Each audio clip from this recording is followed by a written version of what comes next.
اللہ تباہ کریں گے، اللہ اس کو ذلیل کریں گے، ویسے ذلیل کریں گے کہ صفائی ہنسی سے اس کو مٹائیں گے۔ لیکن اسلامی ملکوں کی ذمہ داری کیا ہے کہ اسلامی ملک کے اوپر وہ ادھر آ رہے ہیں، حملے کر رہے ہیں اور یہ آرام سے دیکھ رہے ہیں، کتنے افسوس کی بات ہے۔ اور دوسری طرف یہ ہے کہ مسلمان اپنے درمیان لڑ رہے ہیں، بہت افسوس کی بات ہے کہ ادھر سے ادھر حملے ہو رہے، ادھر سے ادھر حملے ہو رہے، ادھر کے انڈیا خوش ہو رہا ہے، انڈیا نہیں چاہتے کہ پاکستان میں استحکام، اور امریکہ نہیں چاہتے کہ افغانستان میں استحکام۔ یہ دونوں اسلام کی جنگ نہیں ہے، کسی مسلمانوں کی جنگ نہیں ہے،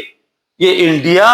اور امریکہ کی خوشی کی جنگ ہے کہ وہ چاہتے کہ مسلمان جو کچھ وہ نہیں کر سکتے مسلمانوں سے لڑ رہے۔ اس لیے ان حالات میں میں آپ سے درخواست کرتا ہوں کہ آج جو دن ہے آپ کے پاس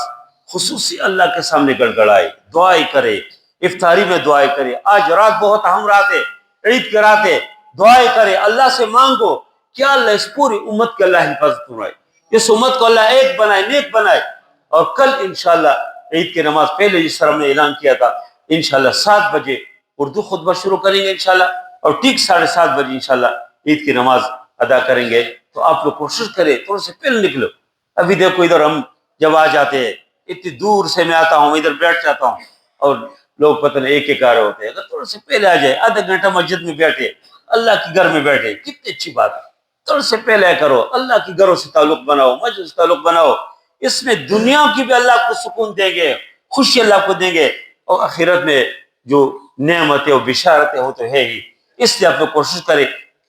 کہ کل، ویسے سنت تو یہ ہے کہ فجر نماز لوگ پڑھتے تھے صحابہ کرام تو گھر نہیں جاتے تھے،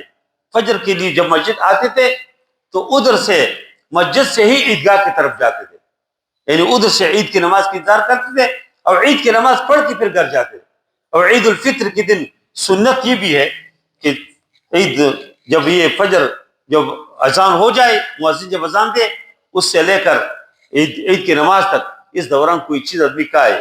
کم از کم 7 کھجور، اللہ کے نبی صلی اللہ علیہ وسلم 7 کھجور کھاتے تھے، کوئی اور چیز اگر کوئی سویہ وغیرہ لوگ